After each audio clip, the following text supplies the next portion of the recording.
আমার মনে আছে 2009 সাল 10 জানুয়ারি প্রথম বর্ষের হলে উঠবো। সূর্য সেন হল আমার অ্যাটেস্টেড। হলে উঠবো রাত 10টায়। আমাদের গেস্ট রুম হয়, হলে উঠার জন্য একটা ভাইবা হয়।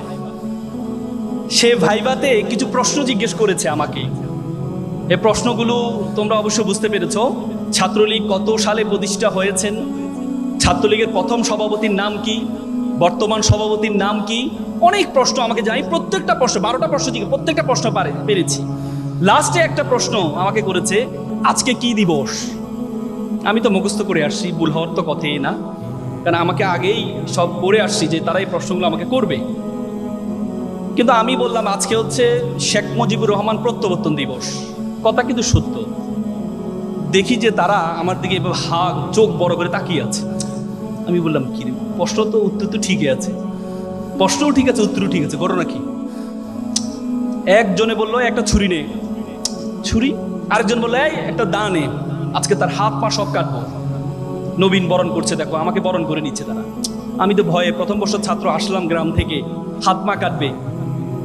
আমি বললাম, তারপরে একটু সাহস করে বললাম যে ভাইয়া আমি কি ভুল করেছি ভাইয়া? ভুল করিস নাই, তুই বঙ্গবন্ধু কেন বলিস নাই? আমি তো রে বাবা মুখস্থ তো সব করছি। প্রত্যাবর্তন দিবস শেখ মুজিবুর রহমান প্রত্যাবর্তন, জাতির জনক বঙ্গবন্ধু শেখ মুজিবুর রহমান, ওটা তো পুরো পড়ি নেই। এর মধ্যে তারা তো আমাকে হাত পা কাটার জন্য অবস্থা রেডি। তারা বুঝে গেছে যে I am not belong to Chhatra League. তখন তো আমি তাদের অত্যাচারে, মানসিক অত্যাচারে আমি বেহুশ হয়ে পড়ে গিয়েছিলাম। পড়ার পর আমাকে পরবর্তীতে নিয়ে যায় রুমে, নিয়ে যায়। রুমে নিয়ে পানি টানি ঢালার পর হোশ আসার পরে আমি যে হলে উঠবো, হলের সভাপতি ছিল আমার বাড়ি কুমিল্লা, তার বাড়িও কুমিল্লা। আমি চিন্তা করছি তার কাছে উঠলে, মানে ছাত্রলীগের সভাপতি, তাহলে আমি একটু সেফ থাকবো। তো সে আমাকে দেখতে আসলো। তো আমি বললাম ভাই আপনি আর এলাকা বাড়ি, আমার একই এলাকার, আপনি কি করলেন এটা? যা বেটা, আমি তো তোকে চাইছিলাম, তোর সাহস কতটুকু, যে ছুরি গুলির সামনে তুই কতটুকু নিজেকে তৈরি করতে পারিস, তোকে নেতা বানাইতে পারবো কিনা, এই জন্য চাইছিলাম। তা আমি বললাম ভাই আগে তো প্রশ্নটা ফাঁস করে দিতে পারবো। তার মানে তখন আমাদেরকে প্র্যাকটিস করা হতো, নবীনদেরকে পড়াশোনা না, যে তোমার সাহস কতটুকু, তোমার হাত পা কাটতে পারো কিনা। আমাদেরকে তখন সরহদ্দিতে রাতে পাঠানো হতো, সরহদ্দি উদ্যানে আমাদেরকে পাঠিয়ে বলা হইতো যে যারা কাপল আছে তাদেরকে ধরবা, প্রথমে ধরে জিজ্ঞেস করবে ঢাকা বিশ্ববিদ্যালয় কিনা। যদি ঢাকা বিশ্ববিদ্যালয় মারা দরকার নেই, আর যদি অন্য বিশ্ববিদ্যালয় হয় তাহলে চড়াইবে শুধু ঠুস ঠাস। কেন? বলে যে এটা করলে, তো আমি এক বড় ভাইকে জিজ্ঞেস করলাম, বড় ভাই এটা কেন করা হয়? বলছে এটা করলে তোমার সাহস বাড়বে। সাহস বাড়বে? কি শিখাচ্ছে আমাদেরকে? সাহস বাড়ানোর জন্য আমাদেরকে রাতে সরহদ্দিতে পাঠানো হয়। তারপর এক বড় ভাই বলে, শোন তোদেরকে আমি এটা বলে রাখি, তোরা যখনই দেখবি যে আমি কোন কারোর সাথে কথা বলতেছি, তখন আমি মাথায় যখন হাত দিব, তখন তোরা বুঝতে পারবি যে সামনে যে আছে সে হচ্ছে আমাদের শত্রু। তখন তোরা মাইর দেওয়া শুরু করবি। আর তখন আমি নিষেধ করবো, এই আমার বন্ধু মারিস না। মানে এরা হয়তো ছাত্র শিবির না ছাত্র দল, যে তোরা মারা শুরু করবি। তখন আমি নিষেধ করবো, এই আমার বন্ধু মারিস না। তোরা তারপরও বেশি মারবি, যত বেশি নিষেধ করবো তত বেশি মারবি। তো এটা তো হয়ে গেছে, আমাদের শিক্ষা হয়ে গেছে। একদিন মনে আছে, এখানে একটা টিএসসির মোড়ে কর্নারে একটা জুসের দোকান ছিল। জুসের দোকানে আমরা ওই বড় ভাইটা দাঁড়ায় একজনের সাথে কথা বলতেছি। আমরা ছিলাম রাজু ভাস্কর্যের এখানে। তখন উনি মাথায় হাত দিছে। তখন আমাদের মধ্যে একজন, এই ভাই তো ইশারা দিচ্ছে, চল। সবাই গিয়ে ওই ভাইটাকে দিল মারে। বড় ভাই বলছে, এই আমার বকনিপতি। তারপরেও ফলাফাইন তো বলছে যে নিষেধ করছে, মারতে হবে। বলে যে আমার আপন, আল্লাহর কসম আমার আপন বকনিপতি। তারপরেও ফলাফাইন মেরে একবারে। কারণ ভাই শিখে দিছে যত বেশি নিষেধ করবো তত বেশি মারবি, আর আমি যত বেশি বলবো তত বেশি মারবি। পরে জানতে পারলাম আসলে এটা তার বকনিপতি ছিল, তারা দেখতে আসছিল। তার মানে আমাদেরকে শিখানো হতো এটা। এই জন্য তোমরা অনেক বড় সৌভাগ্যবান যে ফার্স্ট ইয়ারে এসে তোমরা একটা ক্যারিয়ার গাইডেন্স প্রোগ্রাম পাচ্ছ। সেখানে শিখানো হচ্ছে না তোমার সাহস আছে কিনা, সেখানে তোমাকে ছুরি দিয়ে, তলোয়ার দিয়ে তোমাকে সাহস শিখানো হয় না। সেখানে বড়দেরকে চর মেরে, কাপলদেরকে চর মেরে শিখানো হয় না তোমার সাহস আছে কিনা, সেটা শিখানো হয় না। এই জন্য তোমরা অনেক বড় সৌভাগ্যবান। এই জন্য নামটা স্বাধীন বাংলাদেশ ছাত্র সংসদ, নামের মধ্যে কাজেরও মিল আছে, যে স্বাধীন ছাত্র। তোমরা অনেক বেশি ঢাকা বিশ্ববিদ্যালয়ের স্বাধীন ছাত্র। ছোটবেলা একটা কবিতা বলেছিলাম, নামের বড়াই করো না তো নাম দিয়ে কি হয়, নামের মাঝে পাবে না তো সকলের পরিচয়। আজকে এখানে বলতে ইচ্ছে করছে যে নামের বড়াই করো তোমরা, নাম দিয়ে সব হয়, নামের মাঝে পাবে স্বাধীন বাংলাদেশ ছাত্র সংসদের পরিচয়।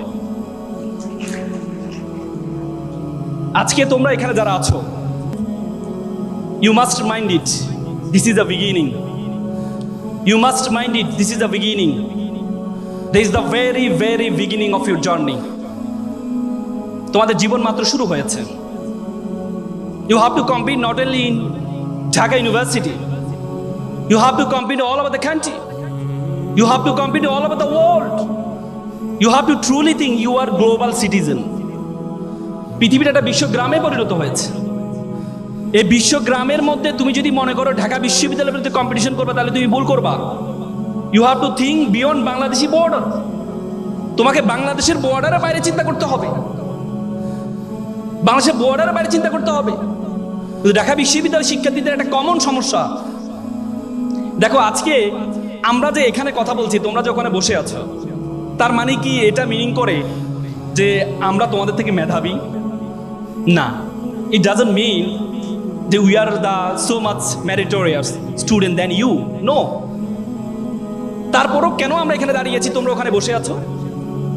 তার কারণ হচ্ছে যে আমরা তোমাদের বড়। একটা দার্শনিককে জিজ্ঞেস করে বড়দের কথা কেন শুনবা? দার্শনিক বলছে বড়দের কথা তুমি এই জন্য শুনবা কারণ বড়রা তোমার বয়সটা পার হয়ে গিয়েছে, তারা জানে তারা কি ভুল করেছে, তারা জানে তারা কি ভালো কাজ করেছে। এই জন্য বড়দের, তোমরা যদি এখন ইন্টারের কাউকে পরামর্শ দিতে চাও, খুব চমৎকার পরামর্শ দিতে পারবা, কিন্তু যখন ইন্টারে থাকতা তখন কিন্তু তোমাদের মাথায় সেটা ঢুকে নাই, ঠিক না? তার মানে এজন্য সে সাহস থেকে তোমাদেরকে কয়েকটি কথা বলবো। ঢাকা বিশ্ববিদ্যালয়ের বেশিরভাগ শিক্ষার্থী তার মনের সাবজেক্টে পড়ে না। কেউ যদি ইকোনমিক্সে পড়ে বা লতে পড়ে, তারা জিজ্ঞেস করে যে ভাইয়া তুমি কি লতে পড়তে চাইছিলা? না রে ভাইয়া, আমি তো মেডিকেলে পড়ার ইচ্ছে ছিল, মেডিকেলে হয় নাই, তারপরে ঢাকা বিশ্ববিদ্যালয় ইকোনমিক্স এবং লতে পড়ছি। আবার তুমি যদি একটা হিস্ট্রি স্টুডেন্ট বা অ্যারাবিকে তাকে জিজ্ঞেস করে ভাইয়া তুমি কি হিস্ট্রিতে পড়তে চাইছিলা, রাষ্ট্রবিজ্ঞানে পড়তে চাইছিলা? না রে ভাইয়া, আমার তো ইচ্ছে ছিল ইকোনমিক্সে পড়বো, তারপরে সাবজেক্ট পাইলাম কি করব, এই জন্য পড়ছি। তার মানে আমাদের বিশ্ববিদ্যালয়ের শিক্ষার্থীদের মন মানসিকতায় আমরা কখনো যে সাবজেক্টটা পড়ছি সেটা প্যাশনেট হয়ে পড়তে পারছি না। হার্ভার্ড ইউনিভার্সিটি একটা গবেষণা হয়েছে, 1500 জন নিয়ে তারা গবেষণা করেছে। 1500 জনকে তারা জিজ্ঞেস করেছে আচ্ছা তুমি কি টাকার জন্য চাকরি করো, পড়ো, নাকি ভালো লাগে এই জন্য করো? 1500 জনের মধ্যে 1300 জন বলেছে টাকার জন্য করি, আর 200 জন বলেছে আমি ভালো লাগে তাই চাকরি করি। 20 বছর পর গবেষণা ফলাফল দেখতে পেয়েছে যারা বলেছে প্যাশনেট হয়ে চাকরিটা করে টাকার জন্য না, তারা এক একজন এক একটা কোম্পানির প্রধান হয়েছে। আর যারা বলেছে যে আমি টাকার জন্য পড়ি, তারা ওই যে অবস্থায় আছে 1-2টা প্রমোশন হয়েছে, তার উপরে যেতে পারেনি।